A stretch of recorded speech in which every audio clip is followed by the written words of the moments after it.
ကဲလူရောက်မှာအောက်တန်းစားဘောမအပါဝင်ပေါ့နော်ပြောပြမယ်တော်လန်ရေးကိုဖြက်စီချင်လို့စီရင်ငါကိုအရင်ရအောင်ဖြက်စီနော်ငါအကောက်ကိုလာပြီးဖြက်စီလို့စီရင်ဒီတော့တော်လန်ရေးဘယ်တော့မှဖြက်စီလို့ရမှာမဟုတ်ဘူးโอเคနော်ဘာသာဆိုတော့ငါကိုနေတော့ဖြက်စီလို့မရမချင်းငါအကောက်ကိုအလုံး100နေတော့ဖြက်စီလိုက်ငါစီနေသေးတယ်ငါအမှန်တရားပဲမှာရပ်တည်နေတဲ့တည်းဒီတော်လန်ရဲ့အတွက်ရတဲ့နေနဲ့ငါစ조사နေတဲ့တည်းငါရိုးသားပြီးပြတ်သားနေတဲ့တည်းမင်းတို့ဘာမှဒီတော်လန်ရဲ့လုပ်လို့မရဘူးအဲ့ဒါမှတ်ထားโอเคနော်အောင်မလေးဟုတ်လားငါကိုနိုင်ချင်တယ်ဟုတ်လားငါ့ကိုနိုင်ချင်တယ်ငါ့ကိုထိုးချချင်တယ်ဟုတ်တယ်ဟုတ်ငါအလူငွေတွေမရအောင်ငါအလူစင်တွေပြောက်သွားအောင်ငါအကောက်ကိုစ조사ပြီးတော့လိုက်ပါပိုက်နေတဲ့လူတွေမမြင်အောင်လုပ်နေတဲ့ဘယ်အကောက်မစိုးပြောထားမယ်နော်နိုင်ချင်လို့ရှိရင်ငါကိုအရင်ရအောင်ဖြည့်စီငါအကောက်ကိုအလုံးတစ်ထောင်ဖြက်စီလိုက်ပြီလေငါကိုနေတို့ဖြက်စီလို့မအောင်မြင်လို့စီနေတို့ဘာမှလုပ်လို့မရဘူးနေတို့ငါကိုဖြက်စီရမယ့်နေ့ဆိုရင်ငါဘောမတဲ့နေပေါ့နော်ငါတော်လန်ရုပ်ကိုဖြက်လို့ဖြက်စီအောင်လုပ်တဲ့နေ့တော်လန်ရုပ်ထိခိုက်အောင်တော်လန်ရုပ်ကြဆုံအောင်တော်လန်ရုပ်ပြိုကွဲအောင်တော်လန်ရုပ်သွေးကွဲအောင်နော်နေတို့လိုငါဘောမတဲ့နေ့မအားလာတောက်တိုင်မအားလာဒလန်မအားလာရဲ့ပုတ္တဖြစ်တဲ့နေ့တာပါတီဖြစ်တဲ့နေ့ငါအဲ့ဒီနေ့မှာဆိုရင်ငါအဲ့လိုမျိုးဖြစ်သွားလို့စီနေတို့ငါကိုဖြက်စီလို့အောင်မြင်မယ်နေတို့ငါကိုနိုင်မယ်ဒါပေမဲ့ငါရိုးသားနေတဲ့တည်းငါပြတ်သားနေတဲ့တည်းငါစ조사နေတဲ့တည်းငါမမှန်ကန်နဲ့လောက်နေတဲ့တည်းညီတို့ငါ့ကိုဘာမှလုပ်လို့မရဘူးနော်ငါရဲ့အကောက်တွေအားလုံးကိုတို့ပိတ်တဲ့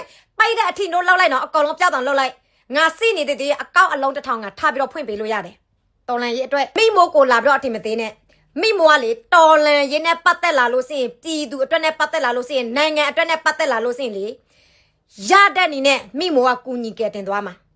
နော်လိုင်းလွင့်တာလူတစ်ယောက်2ယောက်ပဲစီးတယ်နော်ဒီနေ့တနေ့ကုန်10ရောက်မပြည့်ဘူး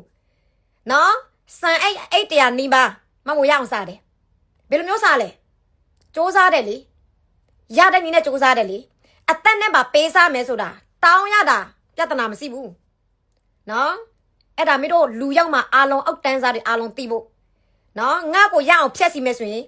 ငါထက်ရိုးသားပေးပါငါထက်ပြတ်သားပေးပါငါထက်စ조사ပေးပါငါထက်မမှန်ကန်လုပ်ပေးပါအဲ့ဒါမှနေတော့ငါ့ကိုဖြက်စီလို့ရမယ်အောက်တန်းစားများလူရောက်မှများကိုဘက်လလို့သူ့ဘက်လလို့လီလလို့မို့လို့ကောင်မတွေများကောင်တွေကောင်မတွေအားလုံးပဲပြောထားမယ်အခုမှမို့လောက်ပေးတဲ့ရခိုင်စစ်ဘေးဆောင်ဆန်အိတ်တရားနဲ့အညာစစ်ဘေးဆောင်ဆန်အိတ်တရားမို့အချိန်နဲ့ရက်ပေးတယ်ဒီညဆိုရင်နောက်ဆုံးညပဲနော်အဲ့နေရပြဖို့အတွက်84အိတ်လို့တယ်တအိတ်ဆိုရင်1000ပါတော်လန်မိဘပြည်သူတွေစေတနာစီးတဲ့ပြည်သူတွေနော်စစ်ဘေးဆောင်တွေအပေါ်ပြည်လူထုတွေပေါ်ကိုချင်းစာတရားတွေစီလို့ရှိရင်လာပြီးတော့လူပေးလို့ရတယ်မလူချင်းလို့ရှိရင်လည်းကြော်သွားလို့ရတယ်နော်ငါကိုမကြိုက်ဘူးပြောနေတဲ့ဘောမများလီလို့မို့လို့ခွေးတဝက်လူတဝက်တွေပေါ့နော်မကြိုက်လို့ရှိရင်ဘလော့လိုက်လေဘာတွေလာပြီးတော့ဝင်ဟောင်းတာလဲဘာတွေလာပြီးတော့နှာတာလဲဘာတွေလာပြီးတော့စနေရလဲအောင်နေငါအတန်ကြားလိုက်လို့ရှိရင်သူတို့အသားတွေကတက်ဆက်တောင်းနေတယ်နော်မိမိုးကိုနေတော့ဖြက်စီရတဲ့နေ့မိမိုးဘောမတဲ့နေ့ပဲဒါပေမဲ့မိမိုးဘောမမရှင်မိမိုးအမှန်တရားလုံနေတဲ့တည်းမိတို့ဘယ်တော့မှမိမိုးကိုဖျက်စီလို့မရဘူးမိမိုးရဲ့အကောက်အားလုံးကိုနေတို့ပိတ်လိုက်မိမိုးအမှန်တရားဘက်မှာရတည်နေတဲ့တည်းစစ်ခွေးစစ်သားအာနာစင်မိတ်စာကောင်တွေတော်လန်နေတဲ့တည်းဒီတော်လန်ရေးထောက်ပို့ပိုင်းကမ်ပိန်းတွေစံကမ်ပိန်းလားငရုတ်တီကမ်ပိန်းလားဆက်ပြီးတော့လုံနေတဲ့တည်းမိတို့မိမိုးကိုဘယ်တော့မှဖျက်စီလို့မရဘူးအဲ့ဒါမိတို့သိအောင်မှထားကြ